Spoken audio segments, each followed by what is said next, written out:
पूजा जी अपनी बेटी आराध्या की शादी खोज रही थी। एक बहुत अच्छा रिश्ता पता चला। लड़का मल्टीनेशनल कंपनी में सॉफ्टवेयर इंजीनियर था। सैलरी बहुत ही अच्छी थी। आराध्या को भी लड़का बहुत पसंद था। लड़के का एक छोटा भाई और एक छोटी बहन थी और उसके पापा रिटायर हो चुके थे। वह बैंक से रिटायर हुए थे। कुल मिलाकर एक छोटी फैमिली थी। आराध्या के पापा ने पूजा यानी कि आराध्या की माँ से बोला कि यह शादी फाइनल कर देते हैं। इतना अच्छा लड़का दोबारा नहीं मिलेगा। लेकिन पता नहीं क्यों पूजा जी एक असमंजस में पड़ी हुई थी और उन्होंने बोला, मैं मेरी बेटी की शादी घर के बड़े बेटे से नहीं करना चाहती, नहीं तो उसे भी वही सब कुछ झेलना पड़ेगा जो सारी ज़िंदगी मैंने झेला है। कभी वह अपनी ज़िंदगी जी ही नहीं पाएगी। पूरी ज़िंदगी दूसरों के लिए जिम्मेदारियां निभाने में ही गुजर जाएगी और उसके बाद भी वह सबसे बुरी कहलाएगी। मुझे मेरी बेटी को किसी भी घर की बड़ी बहू नहीं बनानी है, बल्कि छोटी बहू बनानी है या फिर इकलौता लड़का हो। आपको ज़रूर मेरी बात खराब लग रही होगी और आपको लग रहा होगा कि हमारे भी तो 3 बच्चे हैं, तो हमारे घर की बड़ी बहू कौन बनना चाहेगा। लेकिन वह सब अलग बातें हैं। मैं मेरी बेटी को वह ज़िंदगी बिल्कुल नहीं देना चाहती जो मैंने झेली है। और रही मेरे बच्चों की बात, तो मैं अपने बच्चों के साथ वह सब कुछ कभी नहीं करूँगी जो कि मेरे सास ससुर ने मेरे साथ किया है। मैं अपनी जिम्मेदारी तो ले ही सकती हूँ कि मैं मेरे बेटों के साथ भेदभाव कभी नहीं करूँगी, लेकिन मैं आराध्या के सास ससुर की जिम्मेदारी तो नहीं ले सकती ना। आराध्या के पापा ने बोला, यह कैसी बातें कर रही हो, इतना अच्छा लड़का है, तुम्हें इसमें कमियां क्या दिख रही हैं। आराध्या ने बोला, मम्मी शादी तो करनी ही है, तो फिर इतना अच्छा लड़का मिल रहा है तो इसे छोड़ना क्यों। बार बार ऐसे रिश्ते कहाँ मिलते हैं। पूजा ने आराध्या से बोला, बेटा तू नहीं समझेगी क्योंकि तूने वह सब कुछ नहीं झेला और मैं चाहती भी नहीं कि तू वह सब कुछ झेले, इसलिए मैं मना कर रही हूँ। लेकिन तेरे पापा तो अच्छे से समझते हैं, पूछ उनसे, क्या हमने आज तक अपनी ज़िंदगी जी है। आराध्या अपने पापा विकास की तरफ देखने लगी। विकास के पास पूजा यानी कि अपनी पत्नी की बातों का कोई जवाब नहीं था। तब तक आराध्या की दादी कमरे में आई और बोली, क्या हुआ, तुम लोगों ने शादी के बारे में क्या सोचा। इतना अच्छा लड़का फिर कहाँ मिलेगा। सोचना क्या है, जल्दी से जल्दी शादी फाइनल करो और बेटी को ले देकर विदा करो। बल्कि मैं तो कहती हूँ जल्दी से जल्दी करो। इतना अच्छा रिश्ता हाथ से निकलना नहीं चाहिए। मैं तो कहती हूँ अगले महीने से ही लग्न शुरू हो रहे हैं, पहले लग्न में ही आराध्या की शादी करवा दो। विकास ने बोला, माँ यह तुम कैसी बातें कर रही हो, इतनी जल्दी यह सब कुछ कैसे हो जाएगा। शादी ब्याह में बहुत कुछ देखना पड़ता है, ऊपर से पैसों का इंतजाम भी करना पड़ता है। तो आराध्या की दादी ने बोला, सब कुछ हो जाता है बेटा, कुछ पैसे तो तूने जोड़ ही रखे होंगे और कुछ अपने बड़े बेटे से ले, कमा रहा है अच्छा खासा। बहन की शादी के लिए आगे नहीं आएगा तो क्या करेगा। दोनों बाप बेटा मिलकर आराध्या की शादी निपटा दो, नहीं तो इतना अच्छा रिश्ता हाथ से निकल जाएगा। लेकिन पूजा तभी जोर से चिल्ला पड़ी और बोली, बिल्कुल नहीं, आराध्या की शादी घर के बड़े बेटे से मैं बिल्कुल नहीं करने वाली, चाहे कितना भी अच्छा लड़का हो। मैं नहीं चाहती कि जो परेशानी मैंने झेली है वह परेशानी मेरी बेटी भी झेले, किसी के घर की बड़ी बहू बनके। और हाँ, मेरा बड़ा बेटा अपनी बहन की शादी का खर्चा क्यों उठाएगा। क्या उसकी अपनी ज़िंदगी नहीं है। बच्चे हमने पैदा किए हैं तो उनकी जिम्मेदारी हमारी है, ना कि मेरे बड़े बेटे की। जिस तरह से आपने ज़िंदगी भर अपने बड़े बेटे विकास को नहीं छोड़ा, अब वैसे ही आप मेरे बड़े बेटे सौरभ के पीछे पड़ गई हैं और सौरभ को दूसरा विकास बनाना चाहती हैं। बिल्कुल नहीं। तीनों बच्चे मेरे हैं और तीनों की जिम्मेदारियां भी मेरी हैं और मैं किसी के ऊपर एक पाई भी अधिक या कम खर्च नहीं करने वाली, ना ही किसी भाई बहन के ऊपर दूसरे भाई बहन का बोझ डालने वाली हूँ। जो ज़िंदगी भर हमने झेला है वह तो मेरा बड़ा बेटा सौरभ कभी नहीं झेलेगा और ना ही मेरी बेटी किसी के घर की बड़ी बहू बनकर झेलेगी। शर्म नहीं आती आपको। पूरी ज़िंदगी तो हमारी ख़राब कर दी जिम्मेदारियों के बोझ तले दबाकर, और अब मेरी बेटी आराध्या को भी वैसी ही ज़िंदगी देना चाहती हैं और मेरे बड़े बेटे सौरभ को भी। और जीने के लिए सिर्फ मेरे छोटे बेटे की ज़िंदगी में सुकून बनी रहे। मैं जितना अपने छोटे बेटे से प्यार करती हूँ ना, उतना ही अपने बड़े बेटे और बेटी से भी प्यार करती हूँ। आपकी तरह की घटिया सोच नहीं है मेरी। आज अपने धुन में पूजा जो मन में आया वह बोलते जा रही थी और पूजा की सास के पास पूजा की बातों का कोई जवाब नहीं था और ना ही हिम्मत थी पूजा को रोकने की। विकास भी चुपचाप खड़ा था और पूजा अपने धुन में अपने दिल की सारी भड़ास निकालते हुए बालकनी में जाकर बैठ गई और अतीत की यादों में खो गई। कितने अरमानों से ब्याह करके वह विकास के साथ अपने ससुराल आई थी। विकास घर का बड़ा बेटा था और विकास के बाद 3 बहनें थीं और उसके बाद उसका देवर था जो कि सबसे छोटा था। ब्याह करके घर में आने के बाद सास ने कभी उसे बहू नहीं समझा बल्कि घर की नौकरानी समझा और घर की सारी जिम्मेदारियां उसके ऊपर डाल दी। ससुर जी अच्छा खासा कमाते थे, अच्छी खासी दुकान चलती थी उनकी, लेकिन फिर भी विकास तू घर का बड़ा बेटा है यह कह कहकर अपनी बहनों की शादी का लगभग 75% खर्च विकास से करवाया। इतना मजबूर कर दिया कि विकास के पास कोई चारा ही नहीं बचा। 1-2 बार दबी जबान में विकास ने कहना भी चाहा कि बहनों की जिम्मेदारी मेरी कैसे हो गई, आपकी बेटियां हैं, आप भी तो कुछ जिम्मेदारियां निभाइए। लेकिन सास और ससुर से लड़ने की हिम्मत किसके पास थी। विकास अपने बच्चों के लिए कुछ जोड़ ही नहीं पाता था। सब कुछ बहनों की शादी में खर्च हो जाता था। एक बहन की शादी होती, उसके कुछ सालों बाद दूसरी बहन तैयार हो जाती, उसकी शादी की तो उसके कुछ सालों बाद तीसरी बहन तैयार हो गई और इस तरह से विकास की शादी को करीब 10 साल बीत गए। उसके 3 बच्चे हो चुके थे लेकिन सेविंग के नाम पर उसके पास कुछ नहीं था। यहाँ तक कि बहनों की शादी में पूजा ने अपना लाया हुआ दहेज और जेवर तक दे दिया क्योंकि उसके पति के पास इतना कुछ नहीं था कि बहनों की शादी में खर्च कर सके और विकास की सारी सेविंग भी बहनों की शादी में निकल जाती थी। विकास और पूजा की शादी को 10 साल बीत चुके थे लेकिन पूजा के पास कोई सामान और गहने नहीं बचे थे, ना ही विकास के पास बैंक में कोई रुपया था। ऊपर से 3-3 बच्चे, तीनों का पालन पोषण कराना और पढ़ाना लिखाना। सास ससुर से कोई उम्मीद तो की नहीं जा सकती थी जो अपनी बेटी की जिम्मेदारी बेटे के कंधों पर यानी कि बहनों के भाई के कंधे पर डाल दे। वैसे माँ बाप से क्या उम्मीद करना। कभी उन्हें बड़े बेटे का दुख तो दिखा ही नहीं।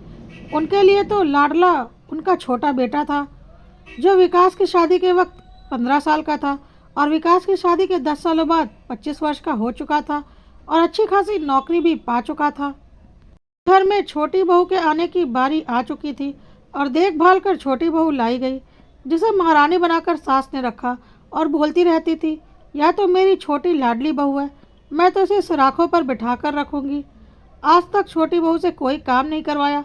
देवरानी के आ जाने के बाद भी घर की नौकरानी बड़ी बहू ही थी। देवर देवरानी को तो आज़ादी मिल गई क्योंकि उनके ऊपर घर में कोई रोक टोक नहीं थी, ना ही कोई जिम्मेदारी थी क्योंकि वह घर के लाडले थे, छोटे बेटा और छोटी बहू, और ना ही उन्हें किसी प्रकार के समझौते करने होते थे। देवर की अच्छी खासी सैलरी थी लेकिन 1 रुपया भी घर खर्च में नहीं निकालता था। घर के खर्च वैसे ही चल रहे थे जैसे आज तक चल रहे थे। विकास की बदौलत ससुर जी के सारे पैसे सास ससुर ने बचा कर रखे।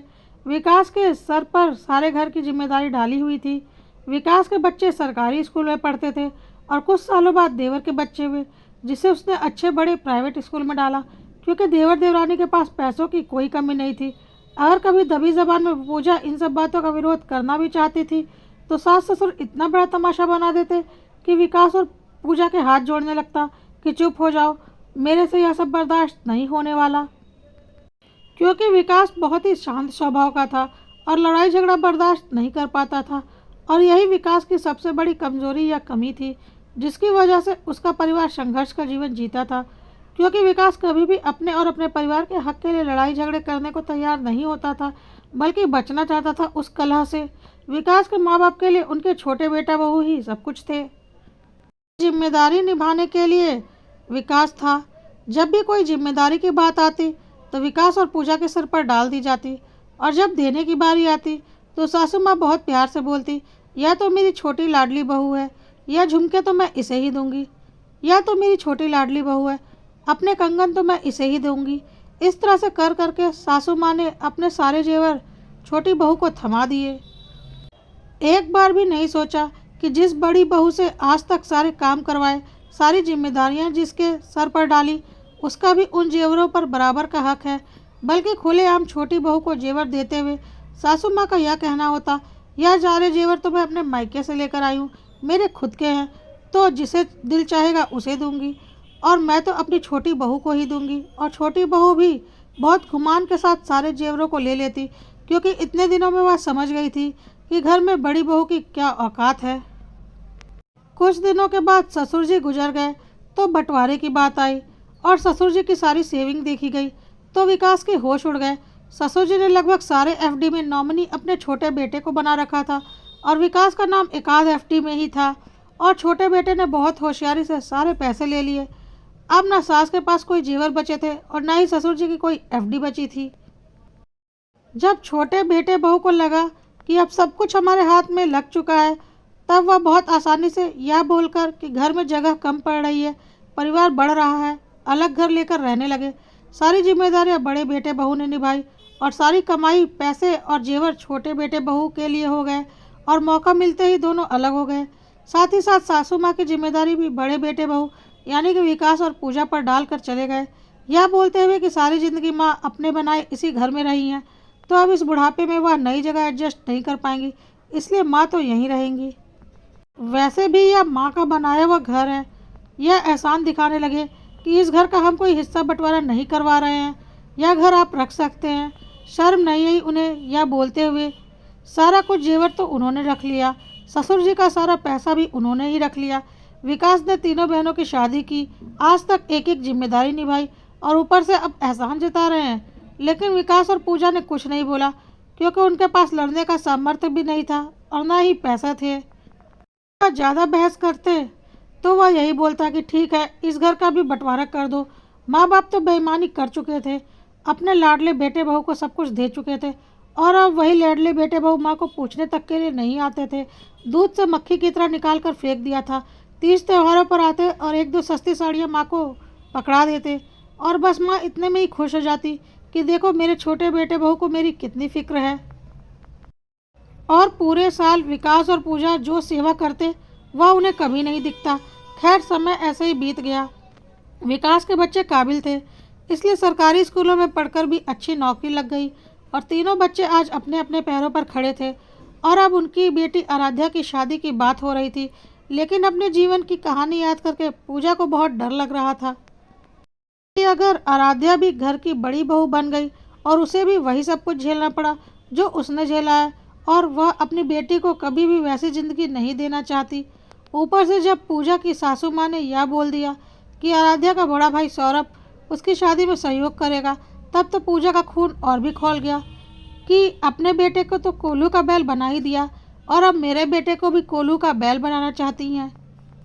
अपने बड़े बेटे की ज़िंदगी तो बर्बाद कर ही दी, अब मेरे बड़े बेटे की ज़िंदगी भी बर्बाद करना चाहती हैं। मैं बिल्कुल होने नहीं दूंगी यह। मेरे लिए जितना प्यारा मेरा छोटा बेटा है, उतना ही प्यारा मेरा बड़ा बेटा भी है। मेरे पास ज़्यादा कुछ संपत्ति तो है नहीं, लेकिन जो कुछ भी है, जितना भी है, आराध्या की शादी करने के बाद मेरे दोनों बेटों में बराबर बटेगा। और बेटी की शादी के लिए मैंने ज़्यादा कुछ तो जमा कर नहीं रखा है, लेकिन जो कुछ भी किया है उतने में ही बेटी की शादी करूंगी। किसी बेटे के ऊपर उसकी बहन का बोझ नहीं डालूंगी। विकास को बहुत अच्छे से समझ में आ रहा था कि पूजा शादी के लिए क्यों मना कर रही है, और आज पूजा के चिल्लाने की वजह से उसकी सास को भी समझ में आ गया था पूजा इस तरह का बर्ताव क्यों कर रही है। और पूजा की गर्जना देखकर सास की दोबारा हिम्मत नहीं हुई कुछ भी बोलने की। लेकिन आराध्या अपनी माँ के पास चली गई और अपनी माँ से बोली, मम्मी आप ऐसा क्यों कर रही हो? मुझे वह लड़का बहुत पसंद है और मुझे कोई खराबी भी नहीं दिख रही, तो आप शादी फाइनल क्यों नहीं कर रही हो? ऐसी कौन सी बात है जिसकी वजह से आप इतना परेशान हो गई हैं? पूजा ने अपने दिल की बात आराध्या को बता दी और बोल दिया कि जिस तरह की ज़िंदगी मैंने और तुम्हारे पापा ने झेला है, मैं नहीं चाहती कि तुम और तुम्हारा होने वाली पति भी उस तरह की ज़िंदगी जिए, और ना ही मैं तेरे बड़े भाई सौरभ यानी कि मेरे बड़े बेटे के ऊपर दादी के कहे अनुसार कोई बोझ डालना चाहती हूँ। बच्चे माँ बाप पैदा करते हैं तो जिम्मेदारियाँ भी माँ बाप को निभानी चाहिए, ना कि भाई बहनों के ऊपर डाल देनी चाहिए। हाँ, ईश्वर ना करे कुछ अनहोनी हो जाए तब दूसरी बात है, लेकिन यदि माँ बाप जीवित हैं तो बच्चे की जिम्मेदारी माँ बाप की होती है, ना कि भाई बहनों की। जो भी माँ बाप ऐसा करते हैं वह गलत करते हैं, लेकिन मैं ऐसी गलती कभी नहीं करना चाहती। आराध्या ने बोला, मम्मी आपकी बात सही है, लेकिन आपने यह कैसे सोच लिया कि जो आपके साथ हुआ है वह मेरे साथ भी होगा, और जो कुछ आपने सहा है वह मैं भी सहूँगी? ऐसा नहीं है मम्मी, मैं आपकी तरह नहीं हूँ और मेरे साथ ऐसा कुछ भी होता है तो मैं शुरुआत में ही उसका विरोध कर दूंगी और बात वहीं पर ख़त्म कर दूंगी, लेकिन आगे ऐसा कुछ होने ही नहीं दूंगी। और अगर उसके बाद भी कुछ गलत होता है तो मैं बिल्कुल बर्दाश्त नहीं करूंगी, चाहे मेरा रिश्ता रहे या ना रहे। यदि लड़का समझदार होगा तो वह मेरी बात को समझेगा, और यदि नहीं तो फिर ऐसा रिश्ता निभाने से भी कोई फ़ायदा नहीं। और क्या गारंटी है कि मैं घर की छोटी बहू बनूंगी तो मेरे साथ गलत नहीं होगा। हो सकता है उस घर में बड़ी बहू की चलती हो, क्योंकि या तो माँ बाप की गलती है, किसी एक घर में छोटे बेटे को ज़्यादा लाड प्यार मिल जाता है तो किसी घर में बड़े बेटे बहू को। माँ बाप पता नहीं कैसे अपने दो बेटे बहुओं में फ़र्क करते हैं। मुझे पता है मेरी मम्मी तो ऐसा कभी नहीं करेगी, और मुझे नहीं लगता कि आज के ज़माने में कोई भी औरत ऐसा करेगी। अरे करना भी चाहेगी तो बेटे बहू कभी उसकी बात नहीं मानेंगे। आप मेरे ऊपर भरोसा रख सकती हैं। शादी के बाद पति को उसकी जिम्मेदारियों का एहसास दिलाना पत्नी का काम होता है। आपके साथ गलत हुआ मानती हूँ, पर आपने भी एक गलती की। पापा को कभी भी हम लोगों की जिम्मेदारियों का एहसास दिलाने के लिए दबाव ही नहीं डाला, सिर्फ कलह के डर से। अगर आप आज जो कदम उठा रही हैं, यह कदम आपने आज से 10-20 साल पहले ही उठा लिया होता तो आज यह दिन ही नहीं होता। लेकिन आज जब अपनी बेटी पर बात आई तब आपकी ज़ुबान खुली। आराध्या की माँ पूजा ने बोला, बेटा बात तो तू सही कह रही है। यही गुस्सा अगर मैंने आज से 10-20 साल पहले दिखाया होता तो बात ही कुछ और होती, लेकिन तब मेरी हिम्मत नहीं हुई।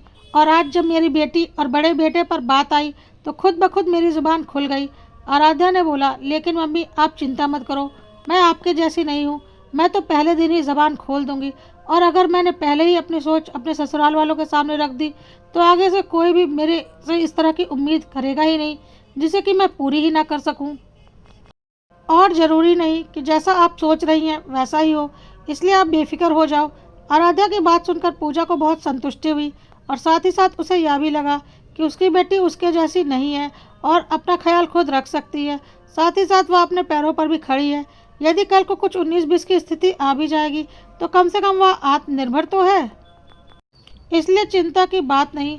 लेकिन अपनी बेटी और दोनों बेटों को पूजा ने ऐसे संस्कार दिए थे कि पूजा को बहुत अच्छे से पता था कि अपने रिश्तों में को वो बखूबी निभाएंगे और हर संभव रिश्तों को मजबूत बनाने की कोशिश करेंगे, लेकिन कभी किसी गलत के आगे झुकेंगे नहीं।